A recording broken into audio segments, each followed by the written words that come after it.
Ser Podcast. Bienvenidos a Ser Podcast, bienvenidos a Ser Aventureros. Prepararos que nos vamos a ir al Chaltén. Estaremos también cerca de la isla Mocha, en Chile. Estaremos conociendo la historia de Juan Carrito. ¿Quién era Juan Carrito? Os vais a llevar una sorpresa, ya lo veréis. Y, por cierto, ¿conocéis a Pedro Cifuentes? Os va a contar cosas muy interesantes. Y con Lidia, que se va para Australia. Bueno, todo eso y más ahora, desde ya, en Ser Aventureros. Comienza en la cadena SER, Ser Aventureros. José Antonio Ponseti.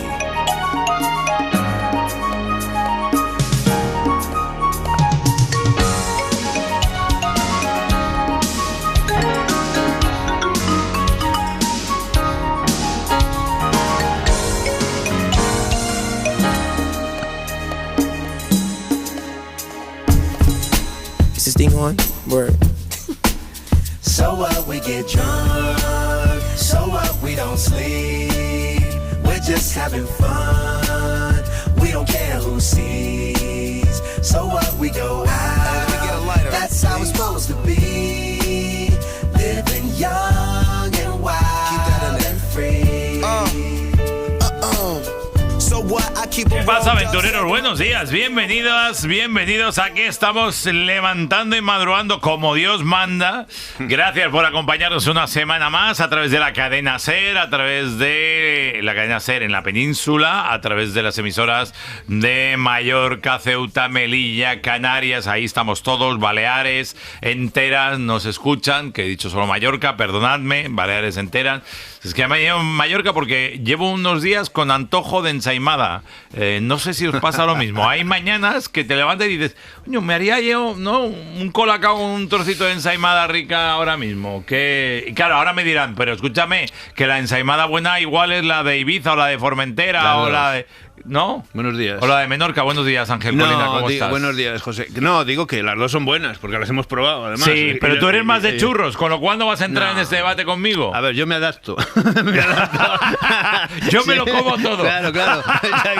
Yo me adapto, pero fíjate lo que te digo. Eso que decías de los madrugones, oye, yo hoy me he sentado fatal el madrugón. Ya, es que hay días que cuesta, la frase esa de a quien madruga Dios le ayuda, hay días que te ayuda un poco menos. ¿Por qué será? No lo sé. Y pero el otro que decía, dice, el trabajo es la salud y no hacer nada, conservarla. También es verdad. Dice, no, tampoco es eso. En Chile, en algún rincón de ese fantástico país, de ese territorio, tenemos a nuestro explorador más avezado entre todos. Dicen que con el pelo suelto al aire, la barba, el torso desnudo y pantalón corto. Es lo que me ha dicho producción, Rebeca. Es Tarzán, No sé si es Tarzán, es José Luis Angulo. José Luis Angulo, buenos días. Joder, buenos días. Ese es un pibón, ese que has descrito. Sí, es verdad. Si te conocieran... Claro. Si te vieran en esas pintas... Y por alusiones, yo soy más de sobrasada. El otro, venga, hombre. Para desayunar, no, hombre. Y no, cervecita, ¿verdad? Y cervecita. Para desayunar a las 6 de la mañana. Yo voy a hacer una petición que seguramente no va a valer porque llevamos ya casi 30 años con este horario. Sí. Pero aquí en Chile tenemos 4 horas menos. Así que para mí no son buenos días, sino casi buenas noches. Bueno, pues entonces ya por la mañana cuando te levantes verás cómo te apetece la ensaimada, no te preocupes. Oye, por cierto, me levanto y me dice mi mujer, ¿dónde vas? Digo, a la radio. Y me mira así como diciendo, pero tú estás loco. O sea, claro, la cerveza esa con la sobrasada te ha sentado mal. Que por cierto, ¿dónde estás? ¿En qué parte de Chile estás? Pues mira, estoy en Chillán, en mi lugarcito aquí en el sur de Chile, pero sí os contaré luego cuando me corresponda, pues un viajecito que he hecho la semana pasada a una isla absolutamente espectacular por la historia, por lo que hay allí, por lo que hubo. Es la isla Mocha, en el sur de Chile, en plena Araucanía, en la región del Biobío, y la verdad es que le tenía echado el ojo hace bastante tiempo, y bueno, en esta ocasión, pues un viaje que ha habido que cancelar y que vosotros sabéis de lo que hablo, pues decidí darme esa escapadita al sur y la verdad es que es alucinante el lugar, así que luego lo cuento. ¡Qué bien! Don Carlos Barraber, buenos días. Hombre, don Carlos, hombre. Palabras mayores. Hombre, aprendiendo de José Luis. No. Un viaje y se hace otro el tío. Claro, Carlos, deberíamos aprender de José Luis en serio. Te digo que porque algo estamos haciendo mal. Sabéis que hay una palabra que odio que se llama reinventarse, pero la verdad es que hay que hacerlo. Queda bien decir eso, sí. Sí, cuando estás ahí en la Araucanía. Es fácil, ¿verdad? Claro, cuando estás ahí en la Araucanía sí, es fácil. y disfrutando, en fin. Barrabés, ¿dónde nos llevas en esta mañana tan maravillosa y tan fresca, por cierto? Es que no sé si conocéis una historia. Últimamente, los últimos años han sido tremendos para un oso en Italia. El oso se llama Juan, y es porque el jefe del Parque Nacional se llamaba Giovanni y le llamaban Juan en español, Juan Carrito. Y este oso llegó a ser súper famoso en Italia. Y es una historia muy triste, la verdad, pero es una historia muy, desgraciadamente, muy interesante. Nació en los Apeninos, tenía ya casi 3 años, yo creo que los había cumplido, y se hizo famoso porque en varias ocasiones hizo cosas como, por ejemplo, entrar a comer en una panadería, comérselo todo, y encima le quedó una imagen del hocico pues lleno de harina, precioso, y bueno, eso se hizo viral. En otras ocasiones entró a comer en muchos otros lugares, ¿no? Total, que es la historia de un animal, digamos, alimentado fuera de la naturaleza, que se desestructuró mentalmente, ¿no? Esta semana lo ha atropellado un coche y ha sido una conmoción. La verdad es que ha salido en los periódicos de medio mundo, ¿no? Y es un oso de los Apeninos, que quedan muy pocos, quedan varias decenas, ¿no? Y la verdad es que habla mucho de la dificultad de integrar a todo este tipo de carnívoros en las comunidades locales, ¿no? Y sobre todo ya si hay turismo, ¿no? Entonces se vuelve todavía más complicado. La verdad que quería recordar un poco a Juan Carrito porque yo creo que es la historia de muchos animales en este momento. Es un gran reto que tenemos de cómo integrar a toda esta fauna y de cómo poder convivir con ellos, ¿no? Que realmente está más en nuestro lado que en el suyo, sin lugar a dudas, todo esto. Aparte es un tema que seguro que más pronto que tarde hablaremos de ello, porque la realidad, y nosotros lo hemos hablado en familia, con Carlos, a veces compartiendo ahí, pues nada, una ensalada y un buen plato de espaguetis, porque yo estoy muy natural últimamente, ya lo ves, y muy siempre ha sido así. Siempre ha sido así. Pero hemos hablado porque, claro, por ejemplo, en la zona de Pirineos, más o menos, oso arriba, oso abajo, tenemos unos 70 osos. No sé la cantidad exacta, pero por ahí anda, ¿no? Claro, sí. Entonces, hombre, eso ya es una cantidad, ¿verdad, Carlos? Que muchas veces lo hemos dicho, que ya es una cantidad como para que de repente alguien caminando por ahí se tope con un oso. O sea, ya no es aquello que digas, bueno, no, es muy difícil. Sigue siendo muy difícil encontrar osos. O sea, que te topes porque se mueven el oso es muy difícil, parajes. Sí, se mueven en parajes en donde normalmente no estás. Pero es cierto, Carlos, que cada vez estamos comprando más números para que estas cosas pasen. Sí, bueno, tú lo sabéis, ahí, por ejemplo, Ángel, en Cantabria, en Picos, ¿no? A ver, hay un tema que es complicado, que es mantener los que quedan, ¿no? Pero hay otro tema que se está volviendo mucho más difícil, que es reintroducir, ¿no? Al final hay un conflicto con los humanos por el territorio, y gestionar ese conflicto es un arte. En muchos casos se hace calladamente, ¿no? Pues de repente un día te despiertas y hay 70 osos, ¿no? Y nadie se ha enterado, por decirlo así, entre comillas, ¿no? Pero en medio, pues hay mucho roce con los ganaderos, hay mucho roce. La realidad es que esto no es una cuestión fácil. Es una cuestión, en muchos casos, cultural. En otro hay una cuestión también, pues, de ordenación de territorio. En otro hay una cuestión también de ayudas, en muchos casos. Pero en realidad, yo creo que sí que tenemos ya cada vez más todos una conciencia de que hay que aprender a convivir con la naturaleza, que somos parte de la naturaleza y que tenemos que dejar los espacios, ¿no? Carlos, te digo que es difícil, de todas maneras, encontrarse con ellos es muy difícil, pero sí es verdad que hay casos, por ejemplo, en Asturias, Cantabria y tal, que se mueven mucho, zona de picos, etcétera.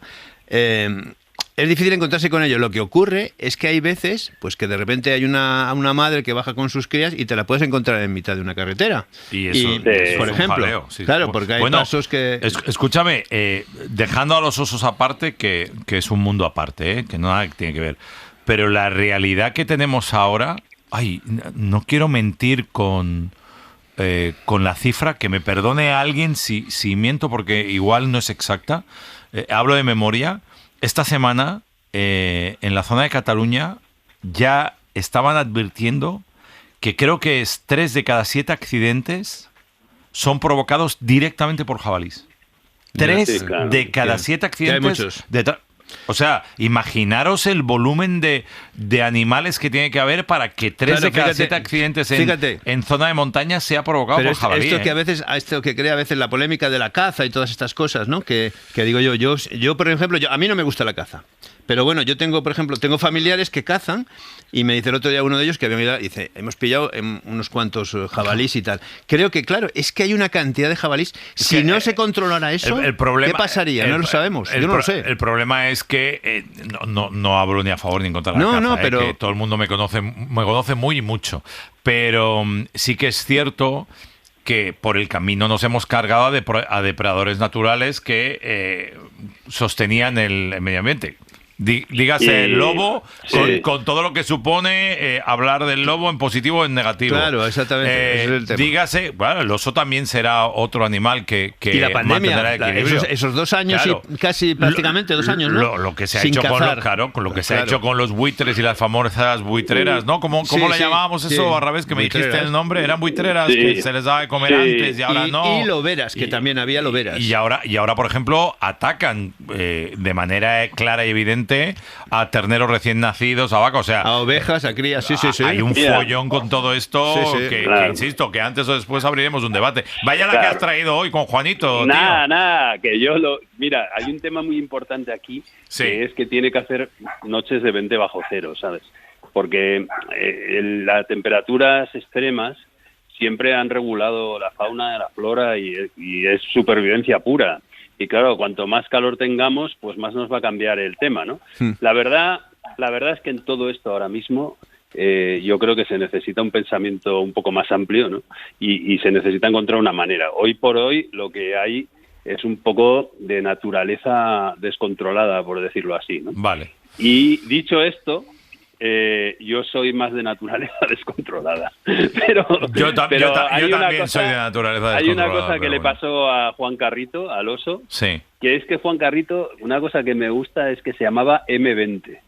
O sea, si se llama M20, no le importa a nadie, por decirlo así. Pero si es Juan Carrito, ya le coges cariño. Cuando decís naturaleza descontrolada, os referís la naturaleza libre. Claro, que funcione por sí sola. No es descontrolada, es realmente como debe de funcionar. Exactamente. Tened en cuenta que el mundo que hemos vivido nosotros ha tenido a China, y China lo que ha hecho es despoblar el mundo occidental. Se ha llevado las fábricas y ha habido una despoblación descomunal. Y somos los hijos de ese mundo, ¿sabes? Claro. Y ese mundo despoblado, evidentemente, hace que la naturaleza pues haya recuperado espacios. Hay un 50% o más de vegetación que lo que había cuando estaba habitado el mundo rural. Entonces, todo este mundo ahora mismo pues está emergiendo un nuevo mundo allí, ¿no? Entonces, evidentemente, pues si hay accidentes con jabalís, es que es porque hay muchísimos jabalís, porque hay muchísima flora y fauna nueva, porque hay muchísima menos población humana. Todo esto necesita un reequilibrio. El nuevo mundo.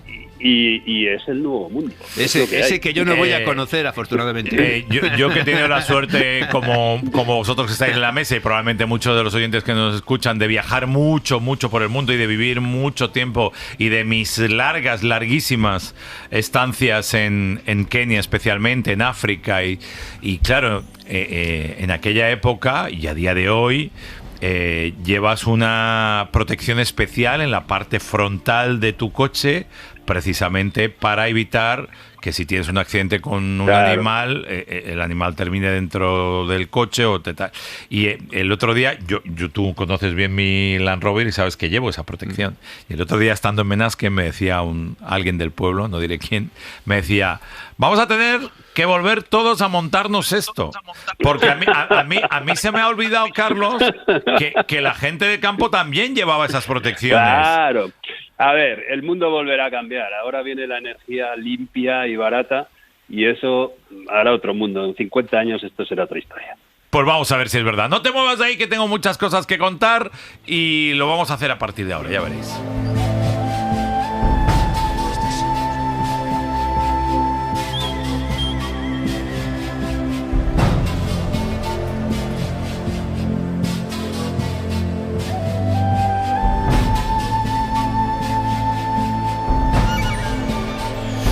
seguimos. Este fin de semana hemos tenido una serie de circunstancias terribles. La primera, perdimos a Maya y a Iker en la zona de Patagonia. Pero aquí en casa, en el Pico Almanzor, vivimos algo absolutamente descomunal.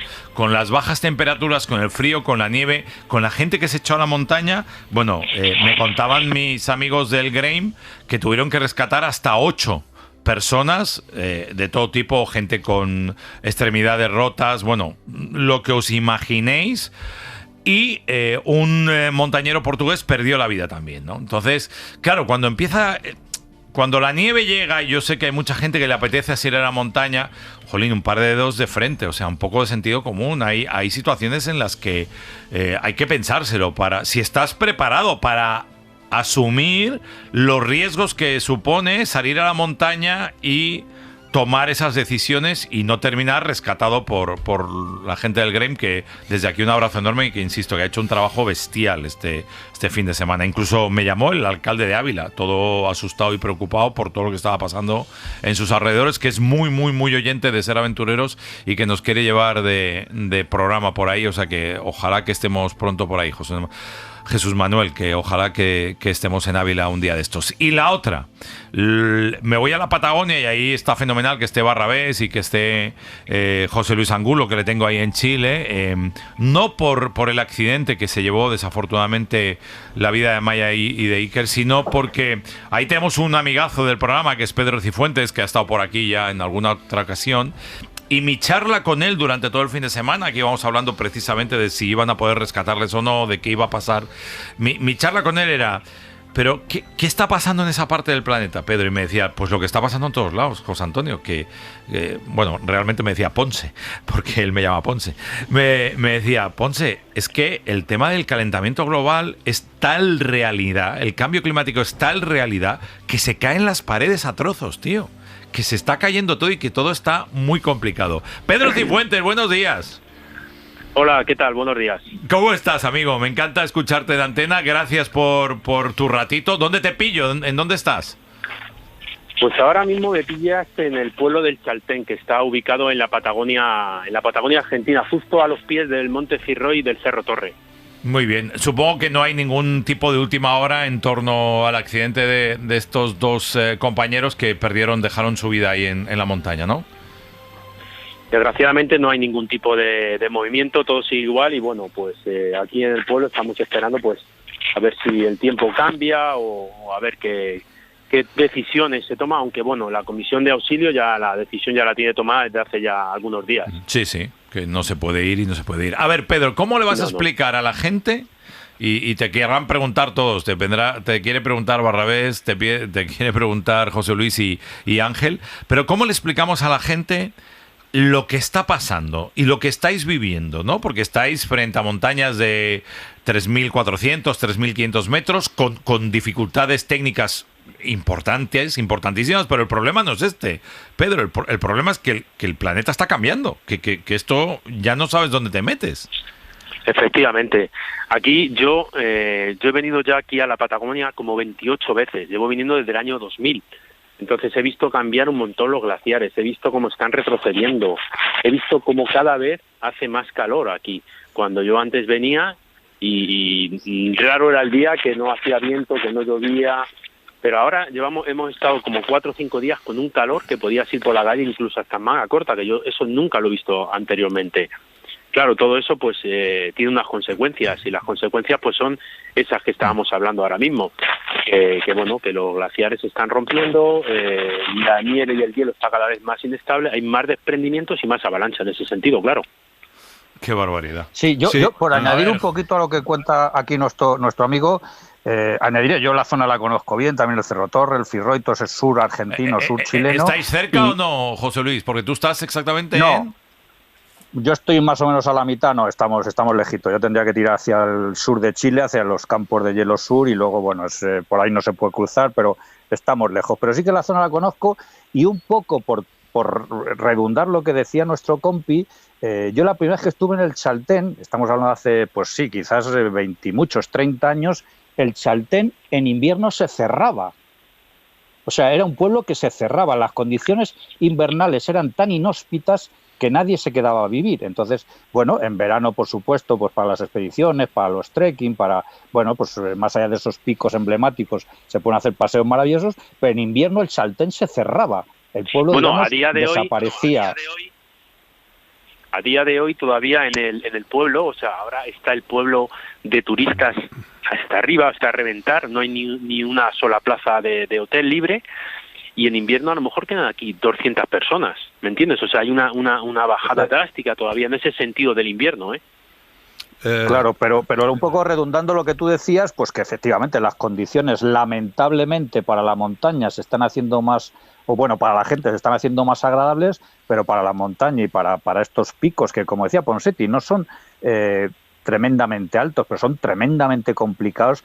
Y además un dato, igual que en los campos, en los picos del Himalaya siempre se ayuda a un Pakistán, se ayuda a uno de porteadores y de gente que, bueno, nepalíes, etcétera, etcétera, todos los picos de la Patagonia te los haces a pelo, como se suele decir, es decir, no hay nadie que te ayude, es decir, los montañeros suben y bajan y eso tiene su parte buena y su parte mala, así que sí, una zona bellísima pero tremendamente complicada y desde luego quien dude todavía del calentamiento global, pues es que es sordo o tonto.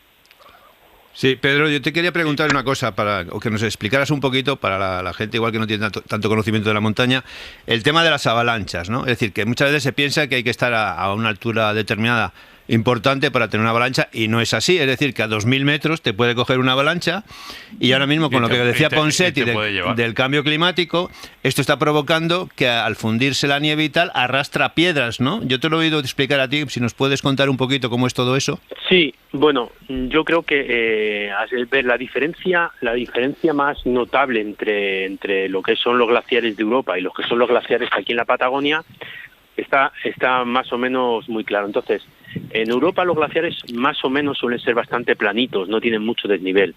Aquí los glaciares están muchísimo más altos, están 3.000, 4.000 metros. Aquí los glaciares, te puedes encontrar glaciares a 1.000 metros, a 2.000 metros. ¿Qué ocurre? Estos glaciares están pegados justo en la falda de la montaña, por ejemplo el caso del Fitzroy o del Cerro Torre, por lo que tienen mucha inclinación. Esa inclinación lo que genera es que cuando hay días de mucho calor, es mucho más fácil que ese glaciar se desplace. Al desplazarse genera grietas y por la parte de arriba pues eso genera pues que la roca calienta, se separa el hielo de la pared y crea unos desprendimientos importantes arrastrando todas esas piedras y todas esos bloques, esa nieve. Sí. Claro, ¿y por qué? Porque anteriormente nunca había habido avalancha, ni había habido este calor, entonces las piedras están sujetas con el hielo. Genera, pues eso, lo que estábamos hablando, algo muy simple. El hielo se derrite y con el hielo caen piedras, hielo, todo. Entonces, eso de verdad que es devastador en ese sentido. Y cada año más aquí en la Patagonia estamos viendo que cada vez hay más accidentes y cada vez hay más este tipo de rescate y de cosas. Cada año, bueno, lo que llevamos de año ya van 4 aquí en Patagonia, el año pasado fueron otros 4, o sea, cada vez se hace más popular la escalada aquí en Patagonia, cada vez hay más escaladores que vienen de todo el mundo y provoca pues este tipo de accidentes. Oye, te quería preguntar, ¿a Maya y Iker los cuerpos se podrán recuperar en algún momento? Ese tema yo lo desconozco ahora mismo, ¿sabes? Porque la verdad es que las condiciones por arriba, porque para ir a rescatar los cuerpos habría que ir desde Chaltén, hay que ir a la Laguna de los Tres, de ahí hay que subir al paso superior, que ahí más o menos sería una zona que no está tan mal, pero de paso superior hasta que la brecha de los italianos, ahí es donde está el verdadero problema, porque el glaciar está muy roto, hay muchas grietas y la nieve está húmeda, quiere decirse que vas enterrándote hasta la altura de la cintura, entonces todo esto genera que no ves las grietas. Los puentes que hay de nieve están como muy digamos que no son frágiles, compactos, entonces sí. Esto genera mucho peligro. También otro detalle es que bueno, a día de hoy y según lo que me han comunicado tanto la Federación Española como el grupo de rescate de aquí de Chaltén, que está Carolina Coldo, es que ya se han dado por fallecidos y entonces para ir a rescatarlo se necesita un permiso especial. Entonces hay que generar un permiso especial por parte de las autoridades argentinas para ir a rescatarlos. O sea, no se puede ir así como así a por ellos. Pedro, sí. Tú que has hecho 20 y tantas expediciones ahí y que has intentado muchas más incluso, Nos está pasando mucho en Europa, ¿no? ¿Tú crees que llegaremos a ver sitios como el Fitzroy cerrado un mes por el gobierno para que no suba la gente, como puede pasar en el Mont Blanc o en otras montañas? Porque cuando hace buen tiempo eso atrae a la gente. Hay gente que nunca subiría a los sitios, ¿no? Pero que en un momento dado puede subir. Esto está pasando en el Mont Blanc, por ejemplo, ¿no? O incluso en Pirineos. ¿Cómo lo ves eso? Yo creo que, mira, todo eso va a depender de un poquito de la gente que venga a escalar.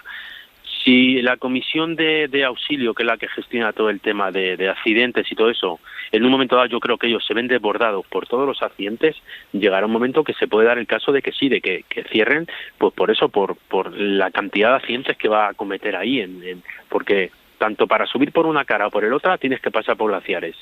Entonces, si ese glaciar está tan sumamente peligroso, llegará un momento en que se decida que en ciertos momentos del año se cierra, más que nada por la seguridad de los alpinistas y de los montañeros que vamos, claro, está claro. Oye, ¿ahora se puede subir? No. ¿Ahora mismo? Sí, no. Yo creo que subir ahora mismo a cualquiera de estas montañas es una negligencia, ¿sabes? Uh-huh. Y más viendo lo que está pasando. Entonces, no recordar que la isoterma cero estaba a 4.000 metros y el monte Fitzroy está a 3.500, o sea, yo creo que es un poco locura eso. Es un suicidio, sí. ¿No tienes sensación, Pedro, un poco de estar viviendo un cambio de era? Con todas las montañas cayéndose. Total. Te prometo que eso mismo lo he comentado con varias personas aquí ya, porque hay varias personas que me dicen, oye Pedro, ¿desde cuándo llegas viniendo aquí a la Patagonia? Yo vine en el año 2000 la primera vez. Y yo, una de las cosas que recuerdo, ¿no? Estábamos mirando el Fitzroy y yo le dije a un amigo, yo algún día voy a subir el monte Fitzroy. Y me dijo, te voy a decir dos cosas. Primero, para venir aquí, no puedes venir a intentarlo. O se hace o no se hace. Y la segunda cosa que me dijo, vámonos de aquí que hace frío. ¿Sabes? Y en estos días no tengo frío. Ya, o sea, está cambiando. Totalmente. Está cambiando drásticamente, ¿eh? Y a unos pasos agigantados, ¿eh? Sí, Pedro, yo te quería preguntar, nos decías antes que el Chaltén, digamos la parte baja, pues está llena de gente, de turistas, no hay una habitación, está todo petado. ¿Cómo vive la gente este suceso? ¿O todavía hay gente que se lo toma entre comillas a broma y que dicen no es para tanto y vamos para arriba? Porque como decía Ponseti al principio del programa, cada vez hay más gente inconsciente, cada vez se ve que la montaña, hay gente que lo vemos nosotros en Pirineos, en Pico de Europa, que sube en zapatillas y en verano en chanclas. ¿Hay responsabilidad o todavía hay gente que...?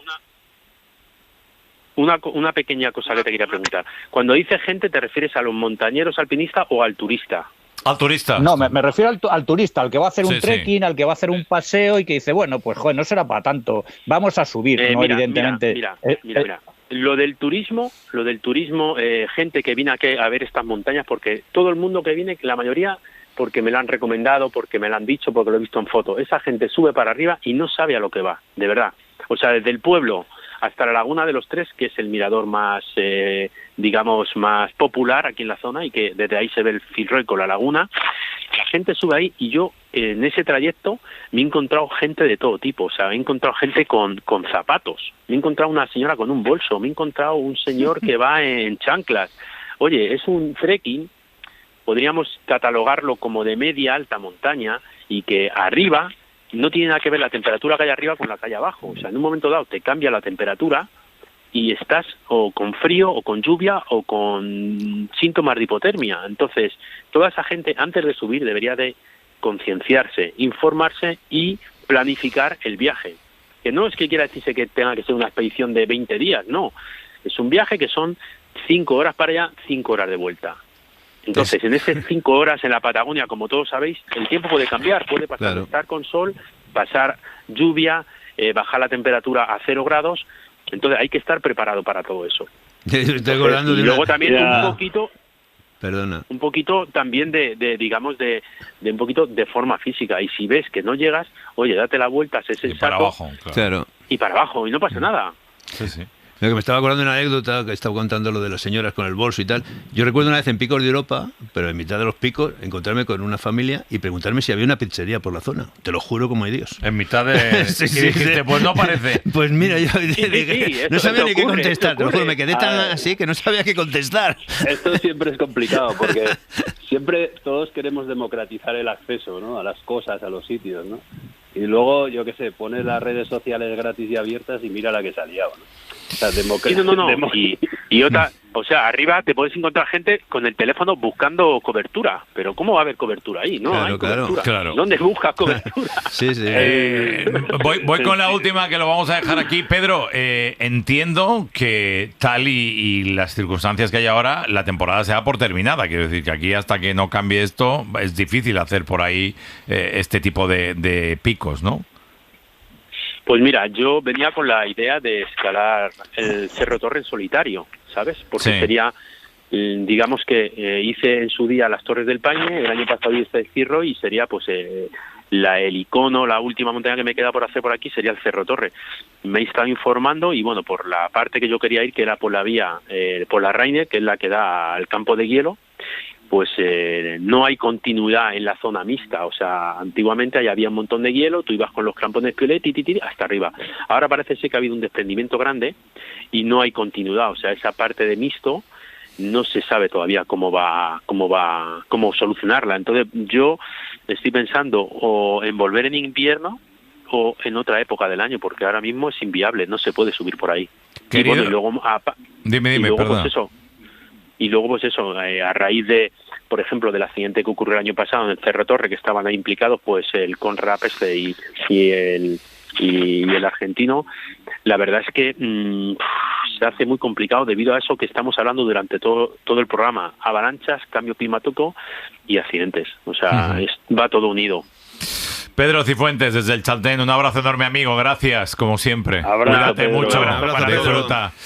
Carlos Barrabés, también te libero a ti, te escucho la próxima semana. No le libre. Ya está liberado. Adiós. Seguimos, ser aventureros.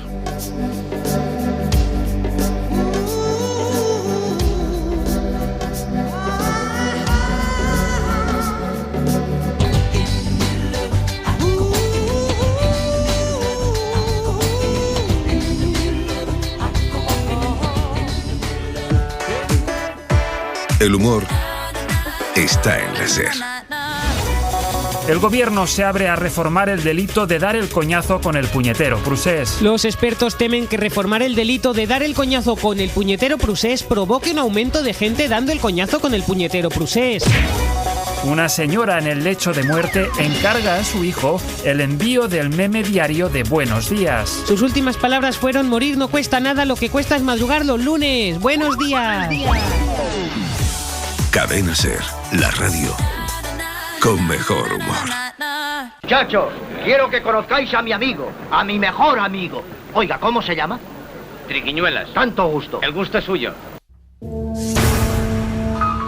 No todo es mentira. Con Chema Rodríguez y todo su equipo. Don Chema Rodríguez, buenos días. Muy buenos días, nos de Dios. ¿Cómo estamos, señoritas? Encantados que hoy amenazas con sección nueva, ¿no? Hoy vas a explicar algo. Mi pequeña novicia. Hoy tengo microsección, abriendo paréntesis, que está dentro de la anterior microsección que ya abrimos hace unas semanas, que a su vez está dentro de la gran sección de No todo es mentira. Y de la que viene, y de la que viene. La parte contratante de la primera parte. A ver, entonces, ¿qué vas a contar? A ver. Bueno, pues lo que voy a contar, lo voy a contar y además me vais a ayudar a contar, porque eso voy a regresar a esa sana costumbre, porque ¿sabes lo que pasa? Lo que he descubierto es que cuando he abierto Vale, se nos ha ido. Cuando he abierto sección y afortunadamente... No, ¿sabes lo que iba a decir, no? No, cuando abro sección, luego os paso el muerto a vosotros y ya os espabiláis. Claro. Tenéis que llenar el hueco. Es que es así. Pues bueno. Creo que va a hablar de café hoy, o que tenía previsto hablar de café y la anécdota. Mira, que ha vuelto. Dime. Sí, parecía que había vuelto, sí.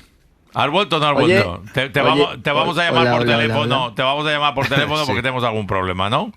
Claramente te vamos a llamar por teléfono. De momento, mientras te llamamos por teléfono, José Luis, que va a hablar de café hoy. ¿Libro tienes alguno para recomendar así rápido en un minuto o no? Sí, bueno, antes el último que dejamos ahí, porque se acababa el programa y no pudimos recomendarlo, pues era, bueno, pues la presencia española en la ruta 66. Lo que pasa es que ahora mismo no tengo el apunte aquí, así que no tengo el autor. Es un libro que habla de personajes, así que la semana que viene prometo ya comentar el libro completo. Muy bien. A ver, Chema, que te hemos recuperado por otra línea, creo. Sí, nada, no, yo que vuelvo a las buenas costumbres de que vosotros colaboréis con mi sección, y yo voy a hablar de que esta semana, así buscando alguna tontuna para contar, coño, me he encontrado que el pasado miércoles fue el Día Internacional del Café Irlandés, y yo, coño, del café irlandés. No cualquier café. Día Internacional del Café Irlandés. Digo, pero ¿y esto? ¿Cómo es posible que haya un Día internacional? Ese lleva whisky, ¿no, Chema? No. Pues eso, sí, señor. Sí. Eso es como un carajillo. Hubo una época que era súper famoso el café irlandés. La gente salía por ahí a tomarse una copa y pedía el café irlandés, ¿no se acuerdas? Sí, es verdad. Que era calentito, que tenía incluso. como más espumita, es verdad. Ese. Sí. Soy de tu época, Ángel. Había sitios en Madrid que solamente servían café irlandés. Ahí estamos. Viva el café irlandés. A ver, Chema, ¿y entonces para qué quieres celebrar tu día el café irlandés? Es que estoy sorprendido hoy. No, yo no. Son los americanos que se han inventado el Día Internacional del Café Irlandés, y esto empezó en 1942, lo del tema del café irlandés con Estados Unidos, cuando resulta que un grupo de viajeros americanos, entre los que iba un escritor de viajes, que se llamaba Stanton de la Plaine, todo este tipo llegó a Irlanda y en el sureste de Irlanda le pusieron de repente, hacía mucho frío y para calentar a sus comensales, pues el chef del restaurante tal les puso un café caliente aderezado con whisky y cubierto de nata montada.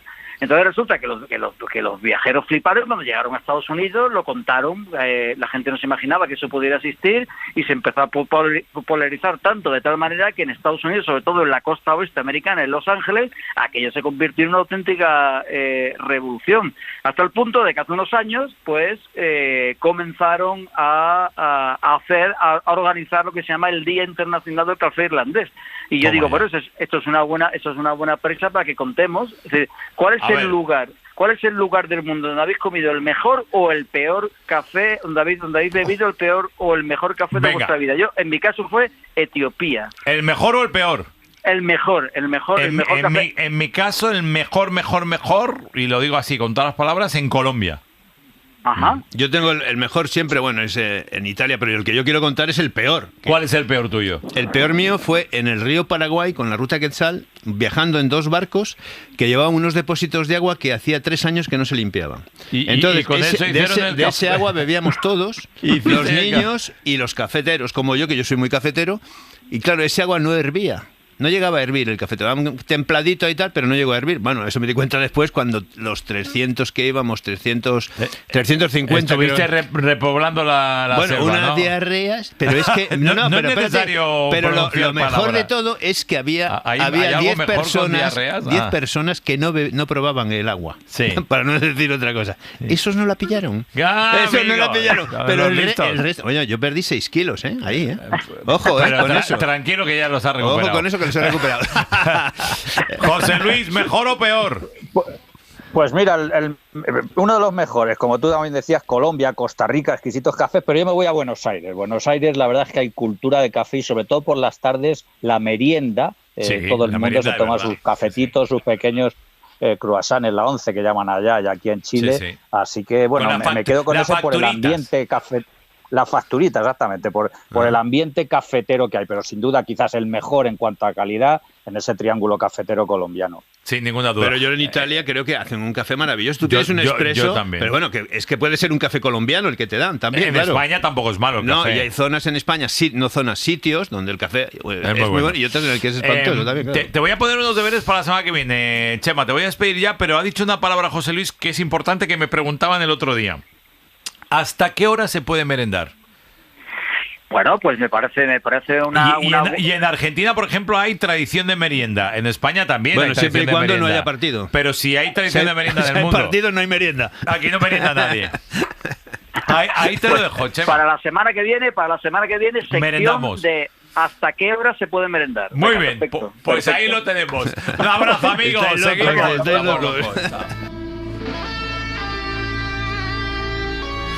Mira, tengo por ahí a Lidia, que lleva 20 años viviendo itinerante por el mundo, y su pareja, Loris, unos 15 años. Son nómadas, viajan con sus hijos de 7 y 4 años, les educan en el camino.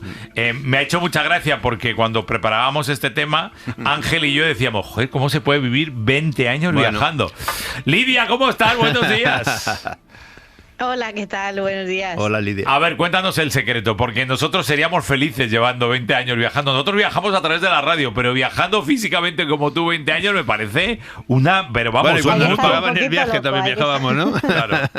Cuéntame, Lidia. Hay que estar un poco loco, la verdad. Pues nada, la verdad que no sé cómo, en un punto se nos ha ido de las manos, yo creo, porque empezamos haciendo temporadas y hasta ahora hemos ya tenido 2 hijos en el camino y seguimos. Lo tuyo era ser profesora de buceo, entre mil cosas, porque me parece que has trabajado de todo en viajando. ¿Y por dónde viajas?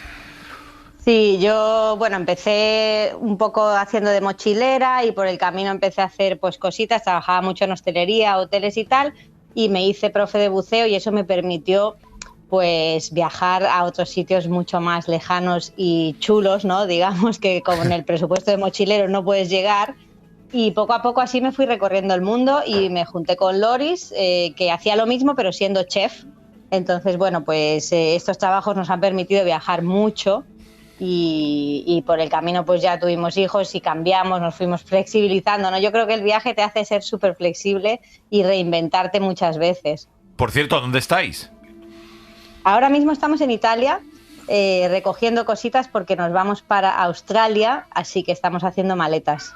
Joder, pues un viaje corto, pero vais en avión, quiero decir, Hombre, claro. o hacéis Sí, una sí. tournée para aproximaros En a barco, Australia. en barco. No sé, yo, hombre, 20 años viajando No, me no, sorprende. que nos En un cuente. carguero se Y el mete plan, aquí. el plan de Australia, ¿cómo es? Ese es el que me interesa. A mí me interesa mucho. A ver ese. cómo es todo eso. El plan de Australia es muy buen plan. Llevamos 1 año y medio esperando que nos aprueben un visado de trabajo y por fin ha llegado, así que bueno, pues después de mucha espera apostamos fuerte por Australia y nos vamos para allá, y el plan es hacer base allí para seguir explorando pues un poco Oceanía y Asia desde allí, pero vamos, centrarnos un poquito durante unos años en Australia. ¿Cuántos hijos tienes? Oye, 2, ya no quiero más, ¿eh? y Con 2 me basta. por ahí va mi pregunta, Lidia. Decías que viajáis con dos niños. ¿Qué ganan los niños con este nomadeo permanente? ¿Y pierden algo o se dejan algo en el camino? Pues depende a quién le preguntes, te va a decir una cosa u otra. Para mí es Pues te todo pregunto a ti. ganar. Todo ganar, porque mira, desde bien pequeños han estado expuestos pues a todo tipo de culturas y un montón de cambios que les hacen pues ser súper flexibles, súper tolerantes. Hablan 4 idiomas, se van con cualquiera, hablan con cualquiera y comen de todo, son súper abiertos. Entonces, bueno, yo creo que todo es positivo porque además nosotros intentamos educarles de una manera que pasen el máximo tiempo con nosotros y conocerles, ¿no? Y disfrutarles. Ahora que son tan pequeños, ya tendrán tiempo para estar separados de nosotros cuando sean más grandes. Y bueno, hacemos mucha vida en familia, entonces yo creo que eso es súper positivo para cualquier niño, ¿no? Ya sea en España o por ahí fuera. Lidia, ¿tú de dónde eres exactamente? De Madrid. De Madrid. ¿Y vuelves de vez en cuando en Madrid y tal o no? ¿O llevas 20 Sí, años? Ah, sí, vale, sí. vale. Vas y vienes. No, volvemos. Ahora, por ejemplo, hemos estado un par de semanas en Madrid, mi familia está allí, mis amigos también, pero bueno, más de 2 semanas ya se me atraganta un poco la Sí, la más de verdad. 2 semanas en multitud. Oye, y entiendo que no vas a parar. Son 20 años viajando y vas a seguir en ello. Yo creo que yo no voy a poder parar nunca porque creo que ya he cruzado la línea esta de no retorno y ya mi vida es movimiento, ¿no? Entonces lo raro es quedarme quieta. Pero bueno, somos conscientes de que los niños en algún momento pues se van a querer quedar un poquito más y hacer un grupo de amigos porque quizás es eso lo que todo el mundo nos dice, ¿no? Que van a necesitar más. Hasta ahora van bien porque son pequeños, pero es cierto que a lo mejor en torno a la adolescencia pues a nosotros nos gustaría también que hicieran un grupo de amigos y que vivan cosas que se viven solo con amigos a esa edad, ¿no? Claro. Entonces sí que por eso también es la idea de irnos ahora a Australia y quedarnos allí un poco, yendo y viniendo, pero bueno, como tener más una base y que empiecen a echar raíces en algún sitio. Y Australia nos parece un país increíble para eso. Venga, la última, José Luis. Oye, Lidia, bueno, nos decías que eras o eres profesionalmente instructora de buceo. Aquí en el programa, tanto Ponseti como yo, pues buceamos. Cuéntanos algún sitio de esos que solo se lo dirías a tus mejores amigos. O sea, a José Luis y a mí. Ahora bueno, que no nos oye nadie. No sé, hay mucho. Tampoco he buceado en todo el mundo, me faltan muchos. Tú sabes que a los viajeros siempre nos faltan cosas por conocer.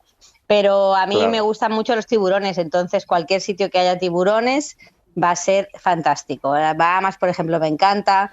Pero bueno, también me gusta mucho Tailandia, las Similan Islands para bucear o bueno, muchos sitios. Es que Maldivas, que tenemos Maldivas, que tenemos vuelo directo ahora mismo. Ah, mira, qué bien. Sabes que no he estado en Maldivas, tengo que ir, no he estado. Te falta. Bueno, pues allí te hartas de bucear con tiburones. Lo sé, por eso. Está en la lista, definitivamente. Muy bien, pues oye, Lidia, ¿os podemos ir por redes o algo? ¿Tenéis ahí, hacéis un poco? Claro. Dime. Sí, nosotros hacemos muchas redes, intentamos inspirar a las familias a que viajen con los niños y se atrevan, y nos podéis seguir en Follow the Sun Family. Muy Siguiendo bien. el Sol Familia en inglés, Follow the Sun Family. Allí en TikTok, en Instagram y en YouTube tenemos mucho movimiento, y ahora con este viaje lo vamos a contar todo porque hay que contarlo. Me parece muy bien. Lidia, un abrazo enorme, mucha suerte. Muchas gracias. Seguimos Hasta luego, hablando chicos. la próxima vez desde Australia. Ojalá, sí.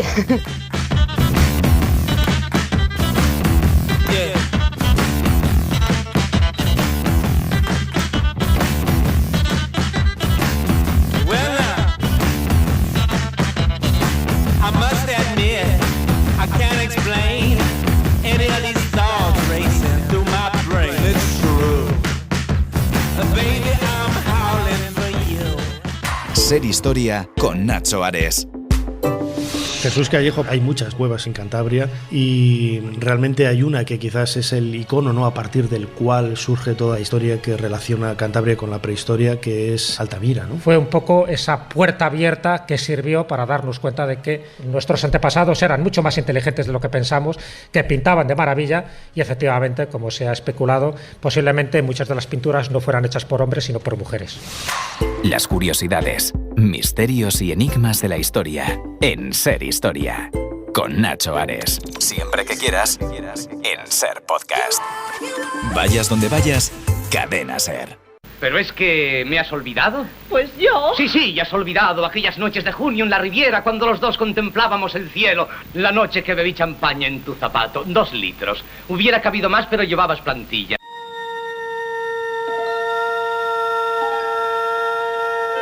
El espacio, la última frontera. Hasta alcanzar lugares donde nadie ha podido llegar. Querido Javier Gregory, buenos días. Hola, buenos días, ¿qué tal? ¿Dónde nos llevas en el día de hoy? ¿Al espacio exterior o por dónde vamos? Os llevo al espacio exterior, pero sin salir de casa. Al menos los que vivan en el campo, que es el mejor sitio. Ya os prometí que se iba a ver a finales de este mes un cometa, y ahí está.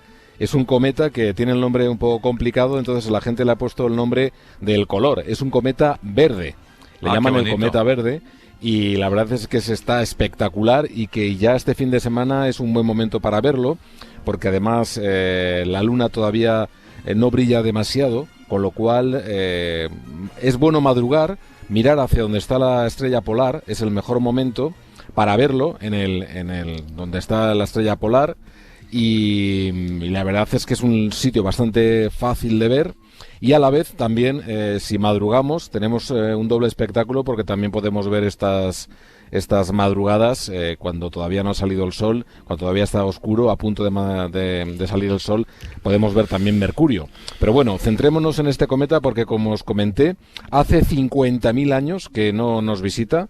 La última vez que vino estaban aquí todavía los neandertales, en el Paleolítico, y posiblemente no va a volver, porque viaja tan lejos que se va a salir del sistema solar. Jolín. En esta ocasión se va a ir ya demasiado lejos, Y como ya no lo que nos va a dejar, con lo cual es una oportunidad única. Va a estar los mejores días son el 1-2 de febrero, en el hemisferio norte, pero bueno, yo creo que este fin de semana ya se puede ver. Eso sí, mejor que trasnochar, mejor madrugar.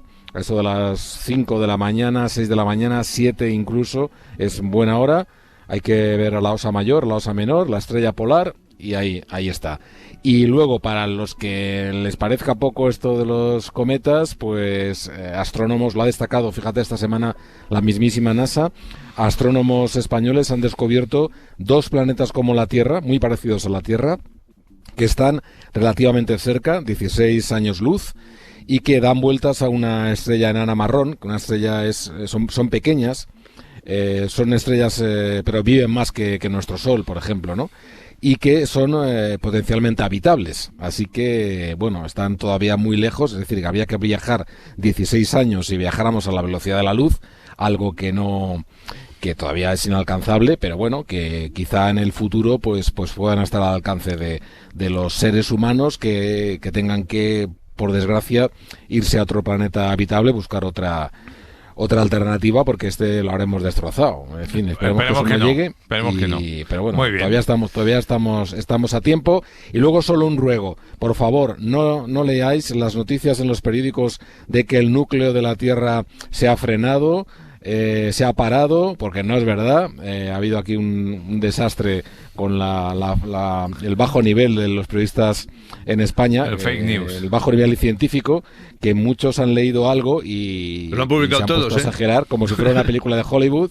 Y el núcleo de la Tierra, que está a 5.000 kilómetros de profundidad, sí se parece ser, hay una teoría de unos chinos que lo han demostrado con análisis de unas ondas sísmicas, que se está frenando, pero que es un proceso natural, es decir, ahí no intervenimos, porque a 5.000 metros de profundidad no hay tecnología para bajar, y además ahí fíjate, a 5.000 metros de profundidad donde está el núcleo, hace tanto calor como en el Sol, es decir, que ahí, viajar ahí o perforar ahí va a ser también muy muy complicado, y ahora imposible, ¿no?, con la técnica actual. Pues bueno, lo único es que parece ser que sí, se está frenando, se está desacelerando, y entonces la rotación de la superficie va más rápida que el núcleo, pero vamos, que eso no nos va a afectar en absoluto a los seres humanos. Eso son cosas ya del planeta Tierra que están fuera de nuestro alcance y que afortunadamente no van a venirnos ni mal ni bien. Muy bien, un abrazo, hasta luego. Chao. Un abrazo, hasta luego.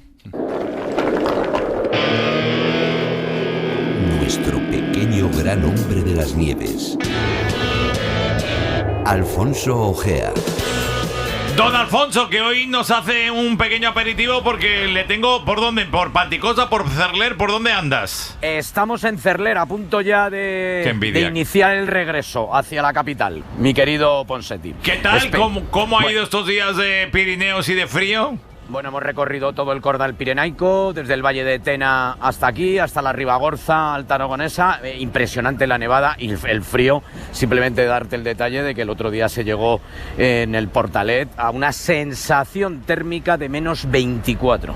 O sea, 24 ¿Que eso es frío? negativos. Eso es frío, hazme caso. Eso es frío excesivo incluso para el Pirineo. Pero bueno, esta mañana hemos amanecido aquí en Cerler con menos 8. Había inversión térmica, hacía más frío en esa localidad que tú tanto conoces y quieres, en general todos, que es Benasque. Mucho más frío a primera hora que había arriba en Cerler, pero realmente espectacular. Espesores Ponseti de más de medio metro. Los cañones trabajando, mucho frío que va a continuar en las próximas jornadas, y la verdad que el sector está bastante esperanzado después de este invierno, estos inicios de invierno, estas navidades pasadas que han sido nefastas, y la verdad que hemos disfrutado como enanos bajando el Gallinero. También hemos estado en Formigal, que llegamos el pasado lunes. Muy bien. Realmente impresionante cómo está el Pirineo de nieve y cómo va a seguir. Pues la semana que viene me termina de contar todo. Un abrazo enorme, Alfonso. Buen viaje de regreso. Un fuerte abrazo, compañeros. Hasta luego. Chao. José Luis, te vamos a dejar por Chile. La semana que viene más, ¿no? ¿O te vas de viaje por algún lado? No, la semana que viene os cuento lo de la isla, que hoy ha quedado ahí solamente el inicio, claro. Y la verdad es que es un viaje alucinante. Pues la semana que viene iremos a la isla Mocha, si lo digo bien. Sí, señor. ¿No? Exactamente. En la Araucanía. Muchas historias, piratas, mapuches, Moby Dick y Santuario de la Naturaleza. No me cuentes más, la semana que viene volvemos con todo eso más. Sed felices, adiós, Angelito. Chao. Adiós. Suscríbete a Ser Aventureros. Todos los episodios y contenidos adicionales en la app de Cadena Ser y en nuestros canales de Apple Podcast, Spotify, iVoox, Google Podcast y YouTube. Escúchanos en directo en la Ser los sábados a las 6 de la mañana.